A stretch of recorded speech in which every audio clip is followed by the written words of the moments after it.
নমস্কাৰ প্ৰিয় দৰ্শক মই এষ্ট্ৰলজাৰ ডক্টৰ মঞ্জুশ্ৰী আপোনালোক সকলোকে মোৰ ৰাশি ফলৰ শীতান্তিলৈ স্বাগতম জনালোঁ। আজি 1947 শকাব্দৰ শাওণ মাহৰ প্ৰথম দিন। আজি ইংৰাজী 18 জুলাই। আজি শুকুৰবাৰ।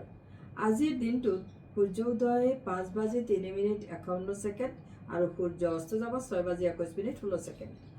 আজিৰ দিনটোত যিসকল সৌভাগ্যৱান সন্তানে জন্মগ্ৰহণ কৰিব তেওঁলোকৰ মেঘ ৰাশি, বৈশ্যবৰ্ণ, মতান্তৰে ক্ষত্ৰিয় বৰ্ণ, দেৱগণ, অষ্টোত্তৰী, শুক্ৰ আৰু বিংশোত্তৰী কেতুৰ দশা থাকিব।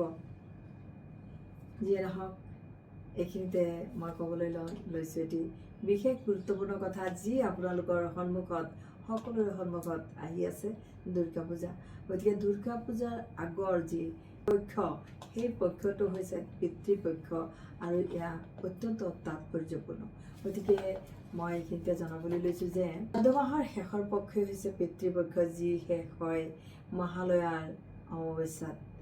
এই পক্ষটোৰ লগত কিয় পিতৃ নামটো জড়িত হৈছে বা শ্ৰাদ্ধ শব্দটোই বা কিয় সংযুক্ত হ'ল, ইয়াৰ এটি অদ্ভুত কথিত গল্প আছে। কুৰুক্ষেত্ৰৰ যুদ্ধত কৰ্ণৰ মৃত্যুৰ পিছত স্বৰ্গলৈ গ'ল কৰ্ণ। তাত তেওঁক খাবলৈ দিয়া হ'ল এক কাঁহী সোণ আৰু ৰূপ।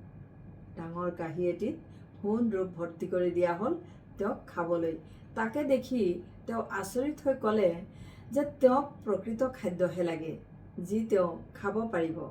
তেতিয়া ইন্দ্ৰই তেওঁক জনালে যে জীৱিত অৱস্থাত তেওঁ চিৰদিন কেৱল সোণ ৰূপহে মানুহক দান কৰিছে, সকলোকে দান কৰিছে, কিন্তু কোনোদিনেই তেওঁ পিতৃপুৰুষৰ উদ্দেশ্যে খাদ্য বস্তু কাকো দান কৰা নাই বা পিতৃপুৰুষকক তেওঁ জল অৰ্পণ বা তেওঁ খাদ্য একোৱে দান কৰা নাছিল। সেয়েহে তেওঁক খাবলৈ দিয়া হৈছিল এই সোণ ৰূপৰ কাঁহী, আৰু সেইকাৰণে তেওঁ খাবলৈ পোৱা নাছিলে। এই কথা শুনি কৰ্ণই জনালে যে তেওঁ পিতৃপুৰুষৰ কথা নেজানিছিল। কোন পিতৃ হয়, কোন পিতৃপুৰুষ হয়, এই বিষয়ে তেওঁ জ্ঞাত নাছিল, একোৱেই জানিব পৰা নাছিল। সেয়েহে তেওঁ পিতৃ তৰ্পণৰ সুযোগ নেপালে জীৱনত। তেতিয়া তেওঁক ইন্দ্ৰই কি কৰিলে, তেওঁক আৰু 15 দিনৰ কাৰণে আকৌ জীৱিত কৰি আকৌ মৰ্ত্যলৈ পঠিয়াই দিলে। 15 দিন তেওঁ মৰ্ত্যত আহি মৰ্ত্যবাসীৰ লগতে তেওঁ আহি পেলাই আড়ম্বৰ কৰি পিতৃপুৰুষৰ জল খাদ্য দান আৰু কৰিলে।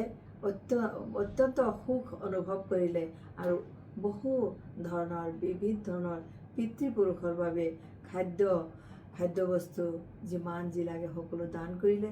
দুখীয়াক দান কৰিলে, আৰ্তজনকো দান কৰিলে। তাৰপিছত তেওঁ স্বৰ্গলৈ পুনৰবাৰ ঘূৰি আহিল। এই কাহিনীৰ পৰা আমি অনুভৱ কৰিব পাৰোঁ যে পিতৃপুৰুষৰ জল খাদ্য দান কৰা কিমান গুৰুত্বপূৰ্ণ। এই ভাৱমূৰ্তিতে নিৰ্ভৰ কৰিছে পিতৃপক্ষৰ তাৎপৰ্য। যিয়ে নহওক, এইখিনিতে জনাবলৈ লৈছোঁ ৰাশিফলসমূহ। প্ৰথমতে মেঘ ৰাশিৰে ৰাশিফল আৰম্ভ কৰিছোঁ। কৰ্মৰতা মহিলাৰ বাবে অশুভ দিন। শাৰীৰিক শ্ৰম লগতে মনৰ দুৰ্বলতাও আজিয়ে আহিব পাৰে। গতিকে প্ৰেমত অশান্তি পাব পাৰে, প্ৰেমত আমনি লাগিব, আমনি পাব প্ৰেমত। আৰু শুভ ফল আপুনি প্ৰাপ্তি কৰিবলৈ আজিৰ দিনটোত পুৱাৰ ভাগতে দুৰ্গা নাম জপ কৰি দিনটোৰ শুভাৰম্ভ কৰিব। সমস্ত অশুভ নাশ হ'ব।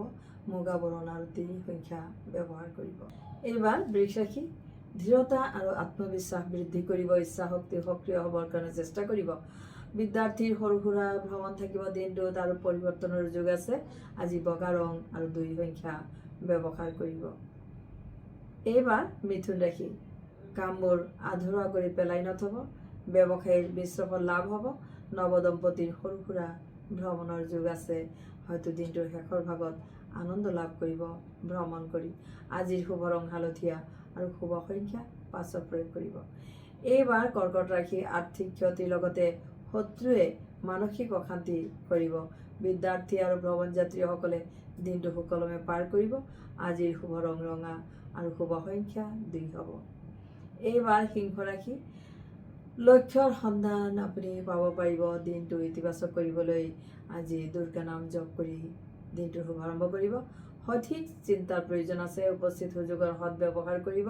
বিদ্যাৰ্থীৰ ওপৰত সুনজৰ দিব। আজিৰ শুভ ৰং গেৰুৱা আৰু শুভ সংখ্যা 3 হ'ব। এইবাৰ কন্যা ৰাশি লক্ষ্য পূৰণৰ বাবে ইচ্ছা শক্তি নিয়োগ কৰিব।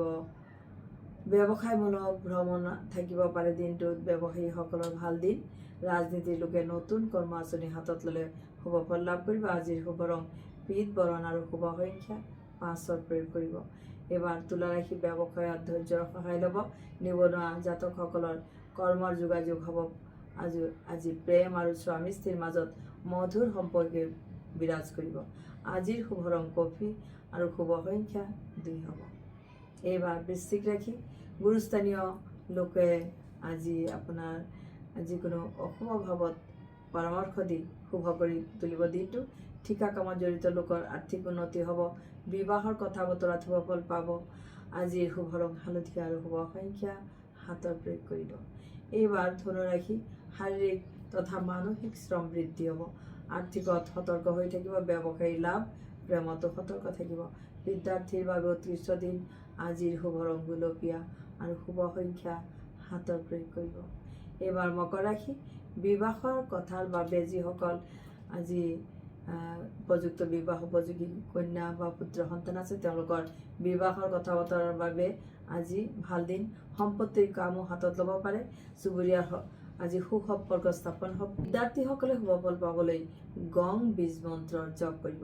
আপুনি বিদ্যাৰ্থীসকলে 21 বাৰ বা 108 বাৰ গং বীজ মন্ত্ৰ জপ কৰিব। শুভ ফল লাভ কৰিব। আজিৰ শুভ ৰং হালধীয়া আৰু শুভ সংখ্যা 1 প্ৰয়োগ কৰিব। এইবাৰ কুম্ভ ৰাশি সফলতা বৃদ্ধিৰ লগতে পাৰিবাৰিক মিলাপ্ৰীতি অটুট থাকিব। বিদেশ সম্পৰ্কীয় ব্যৱসায়ত লাভৱান হ'ব পাৰিব। আৰ্থিক লেনদেনত সতৰ্ক থাকিব। আজিৰ শুভ ৰং মেৰুন। শুভ সংখ্যা 5 প্ৰয়োগ কৰিব। শেষত ৰাশি চক্ৰৰ শেষৰ ৰাশি মীন ৰাশিৰ কথা ক'বলৈ লৈছোঁ। দ্বৈত মনোভাৱৰ বাবে সঠিক সিদ্ধান্তত অসুবিধা পাব আজি। সেয়েহে আৱেগ সংযত কৰিব আৰু যিকোনো শুভ সিদ্ধান্তলৈ আহিব। প্ৰেম আৰু দাম্পত্যত মতভেদ থাকিব। আজিৰ শুভ ৰং ৰূপালী আৰু শুভ সংখ্যা 7 প্ৰয়োগ কৰিব। এইবাৰ আপোনালোকৰ ৰাশিফল ইমানতে শেষ হ'ল। আপোনালোকে যদি মোক যোগাযোগ কৰিব বিচাৰে যিকোনো সমস্যাৰ বাবে আপুনি লগ কৰিব পাৰে। তেনেহ'লে আপুনি কি কৰিব, স্ক্ৰীণত দিয়া নম্বৰত যোগাযোগ কৰিব। আৰু যদি অনলাইন চাব বিচাৰিছে বা অফলাইন চাব বিচাৰিছে তেনেহ'লে একেটা স্ক্ৰীণত দিয়া নম্বৰতেই আপুনি যোগাযোগ কৰিব, এপইণ্টমেণ্ট ল'ব। ধন্যবাদ।